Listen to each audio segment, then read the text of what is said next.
Hey, good morning. How y'all doing? It's Chris Wallace once again with the Hype Magazine, and I'm here with the Ghost Brothers. How y'all doing, fellas? Man, we Acting. living. Doing well, man. Doing real well. How are you? I'm doing great. It's a nice sunny uh, West Coast morning out here in Los Angeles. So the day's looking bright. But I'm interested in you guys' story. So whose bright idea was it to come up with the TV show?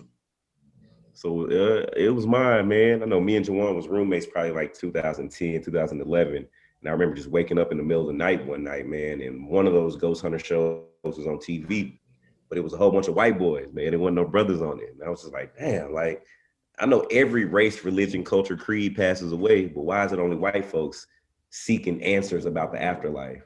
And yeah, man, we just been fortunate enough that God dropped in our laps the idea for Ghost Brothers, and we've been rocking ever since. It's television's first Black, paranormal investigative group. Right.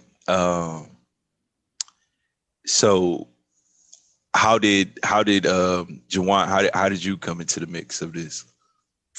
I mean, shortly after the idea, so he literally kicked my door in when he came up with the idea. It was like 3 a.m, and like he kicked the door and like, "Yo, we should hunt ghosts." And immediately I'm like, "Bro, are you sober? Like, what we talking about?" And I'm like, "Man, get out of my room."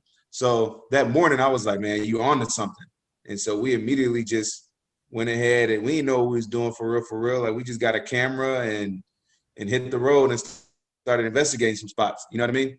Like that was back in like 2011, and 5 years later, we were contacted by a company working with a network. Okay. And Marcus, what was your first paranormal encounter? Probably when the show came about because, as Joanne was saying, the production company had reached out to him and Dalen, and then they needed to add some more ice. And so Which you we came definitely through. had. Yeah, come on now, let's not play. So once they got that spice, we all just had a dope interaction. Jawan helped me, man, a lot through this process because our first investigation was at this place called Sorellis Weed House in Savannah, Georgia.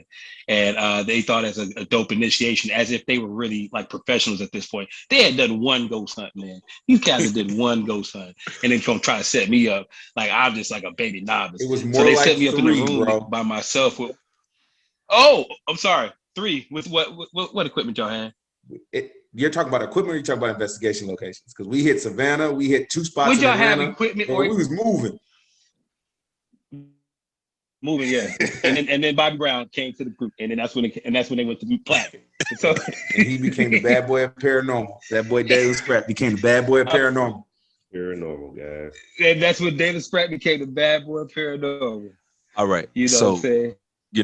growing up in a black household, everything is real superstition. How did y'all family react when you told them that I'm gonna go hunt ghosts? Because I know that Man, was an interesting conversation. it was, bro. Like honestly, like we didn't really fool with the paranormal. We didn't fool with ghosts growing up. I mean, I grew up in a church, so honestly, we didn't even do trick or treating for real, for real. It wasn't Halloween; it was Hallelujah night. You know what I mean? Like we gonna go to the church, Church. and like you can Robo get candy Shata. there. You can get all the peppermints you want. Ishkalalaski. Um, Ask. but like my mother's been like my biggest supporter. You know what I mean? So and she's really leaned into the role, and she'll say like, if you're a ghost brother, I'm a ghost mother. You know what I mean? And so like she's kind of adopted that role and just been extremely supportive of us and myself along this journey. Dalen, what do you say to the naysayers that say this is all some BS and y'all just on TV making up stuff? Hey, bro, I tell you, man, listen, man, I say your mama. never knock another man's hustle, man. Whatever we out here doing, that's our business. No, I'm just playing. I tell people all the time, just try it. Don't tell them that we do a Russian. Don't tell them we doing that. I said, just try it. Which one you got? Which one you get? Tell them literally Yeah, just it try don't. it. Like everybody has something to say about it until they try it. You know what I mean? We had close friends and family members who thought it was all fake and thought that we was just doing it to get on television and just getting a paycheck. And then we brought them out on an episode or two, and they realized, like, nah, man, this is actually real life. We've actually made a few of our friends from skeptics to believers. Yeah. How did y'all? You know what was funny? Oh, go You ahead. know what's funny about that too? You remember that time we did that event in Kentucky, and the drivers came over with us. So we had like some drivers, some shuttle drivers, and we had an investigation in Kentucky. They got off the bus with us, and they're like, "Man, we gonna go ahead and see if this real or not." Man, by the end of the joint, they were like, "Hey, dog, hey, bro, I'm just telling you, man. Oh my God, I knew my uncle was hollering at me the whole time down in the basement the whole time. Cause I be knowing I be seeing ghosts, and it was just crazy, man. So I look at it like everybody literally believes that there's no ghosts until they know that there's some ghosts, and everybody knows there's some ghosts out here. So let's keep it funky. Right. I mean, I definitely believe in that frequency that once they reveal themselves to you, now you have access to that vibration to be able to see them in the light that they are. But I mean, you know, given our history in this country, what precautions do y'all have to take when y'all are traveling around? Because I would imagine that, you know, sometimes you guys are in like these random towns and places. Yeah, I think to be completely open and honest, man, I think the precautions that we take when we go to these small towns are more so guided towards the living and not the spirits, man. Because we be going to these little middle America towns that ain't seen no black folks ever, and yeah, we walking around saying we hunting some ghosts. So I think our precautions come more so just, especially in these days and times, being in these towns. But the spirits, shit, that's the last thing we got to worry about, man. Like. It's the Now I living. was talking about the people, the living people. Yeah. So yeah, Oh we yeah, hey, we had an episode where we were doing if you guys go check out our whole kind of discography on Discovery Plus, so we had called Haunted House Guests, and there was actually a couple. One of the dads was an actual sheriff, and this is like during the time, like it was a small town in Texas. This is during the time where all these like things were happening with the culture wars and stuff in a sense. And it was just like it's three black dudes coming to the sheriff's house to see if there's ghosts in his trailer park. Mm. So it's like that's kind of crazy to have like those type of scenarios. And you know, we definitely have to kind of always keep an eye out, keep a low profile, you know what I'm saying, and just keep it low, you know what I'm saying? Now, are y'all gonna get into actually capturing ghosts or Like, just expelling them?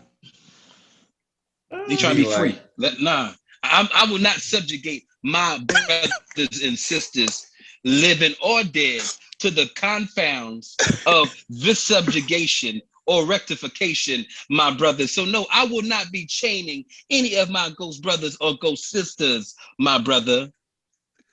He's yeah. what do you think the ultimate goal is for the show? I think the ultimate goal for Ghost Brothers, man, is just to provide people with an answer for what happens after this. Like we might not know the full extent of what happens, but I think just the clarification and the validation that there is something after this is good enough. You know what I mean? Some people feel like, what happens when you die? Like, is it over? Is your story over? You know, are all memories lost? Are all emotions lost?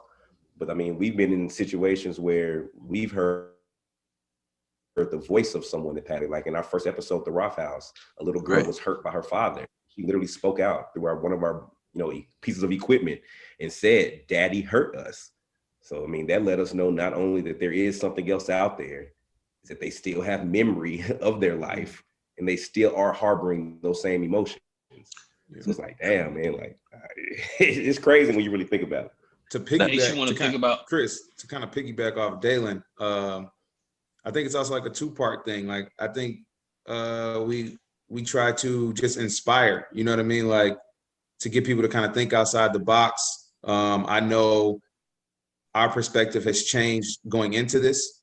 And as far as like what our understanding of an afterlife would be, we may not ever find that answer until we transition.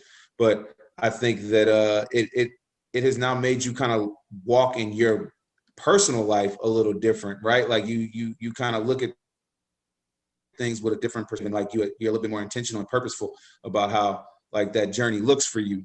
And as long as we can inspire the conversation, I think we're doing, you know what I'm saying, some positive work. That sounds nah, that really was sounds deep, I heard you.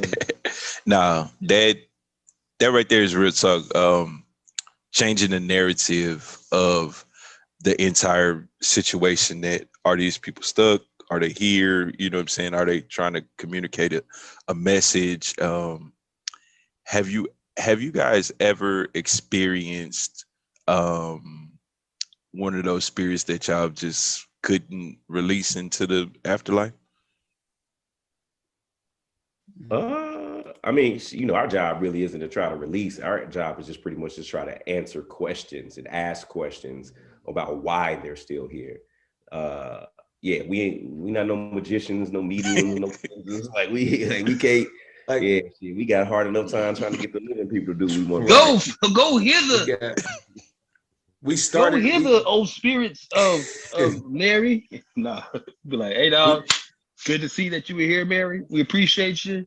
We out. Have you we started the journey, man, just trying to see if ghosts existed, and that was our first take at Ghost Brothers. You know what I mean? And as we progressed, we went to homes. Now we know that ghosts exist, but like, what are we offering? And that was some paranormal clarity, just maybe some comfort, maybe even some resolve. But even in those people's homes, in those residences, we would bring in, you know, some experts. Like if somebody feeling possessed, I don't think the three of us have, you know what I'm saying, that skill set to manage that. Or if somebody feels like their home needs to be cleansed, I wouldn't want to tackle that task if I didn't feel like I was appropriate, if I was ready for it. You know what I mean? Or even prepared to handle such.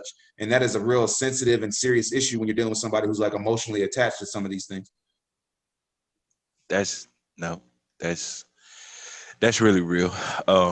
Have y'all experienced the difference between the white ghost and the black ghost? Yeah. I mean, we've been on old plantations in Louisiana where you have the spirits of former slaves and former overseers, and the energy was totally different between the two. Like, you know, we felt welcomed by our ancestors. We felt shunned away by the overseers. You know what I mean? So just like you would think, yeah, did the energies. Yeah. I mean, we got called some cute slaves on the episode, man. That shit kind of really threw me off a little bit, man, because it was just like people, like the spirits are still holding the same mentality that they held 200 years ago. And it's just like, dang, like that's crazy. Like that's really crazy. Like 200 years later, somebody that died 200 years ago are still referring to you as what they thought of you back then. Yeah, man. So where'd you guys go to school at? You said what now? Where'd y'all go to school at? Oh man, the illustrious Clark Atlanta University, man, Atlanta, Georgia. Atlanta. Yeah. Watts, Southwest Atlanta. University. All hail CAU. Nah, that's beautiful. Yeah, I graduated from Lamar University myself. Okay. Empire Beauty School, Dunwoody, Georgia campus. All right. Where'd you say you went, Chris? Lamar University. Harvard on the Natures. Yeah. What do you guys want your viewers to take away from the show? I would love for them to take away try new stuff. That, like they said, try new things and just understand that Black people are not, monolithic people. Like we have interests that range through the entire spectrum. You know what I mean? So you don't have to ever look at anything and be like, hey man, why only white people do that? Well, there are some things that only white people do. let's not get that twisted. But Black people can do a lot. Now there's some things they specialize in that we won't even touch. Man, listen. Now listen, that's y'all all day. We know our boundaries, baby. That's you. Like all that.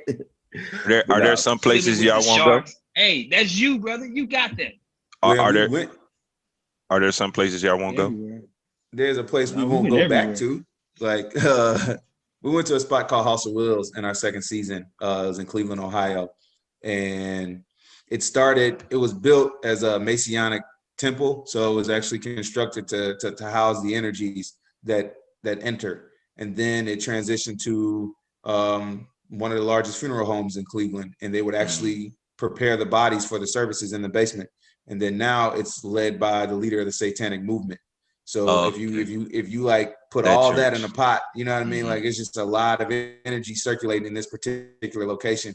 And the day of our investigation, we were really challenged because that was the first time all three of us didn't go in together. You know what I mean? Like Marcus actually decided to step back because of like how rooted he is in his faith, and just it didn't sit well with his spirit. So objectively, Dalen and I went in, and Marcus eventually joined us later. But like that was the first time we had to be separate. We literally were separated going into a location just due to the energy it was providing before we even got a chance to talk to any spirits. Interesting. Interesting. Yeah. I mean, I would think that, places like the Winchester House, would be off limits. That it'd be like, nah, I'm not going there. I mean, when you think about places like the Winchester House, man, that's just like just an overall sad story. It wasn't as crazy as we thought it would be, or people would think that it was, because genuinely, you're just dealing with the spirit of a mourning woman. You know what I mean? This woman lost her husband, she lost her kids, and she literally spent the rest of her life just trying to get in contact with the people that she loved the most. And in doing so, she just opened up a door that she couldn't close.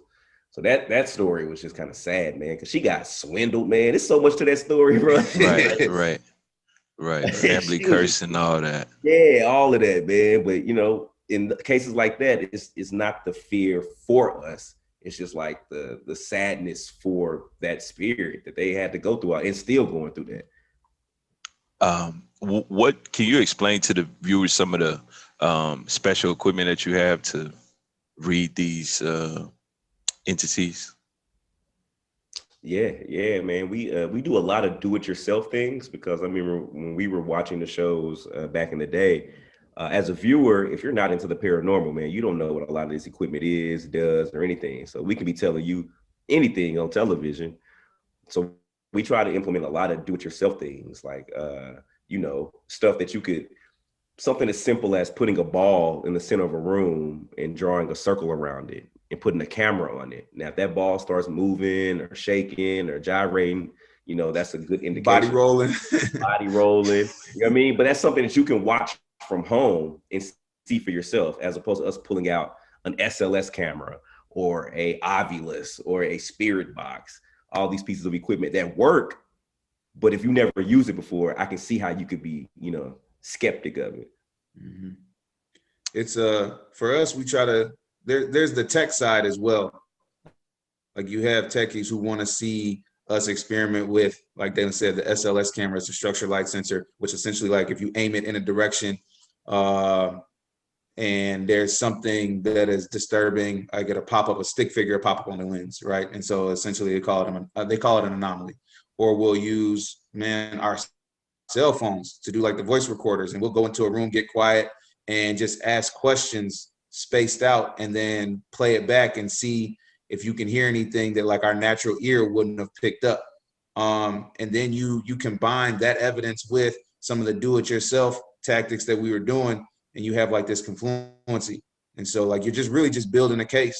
All right. Do y'all see yourself going on any international trips to do some ghost hunting?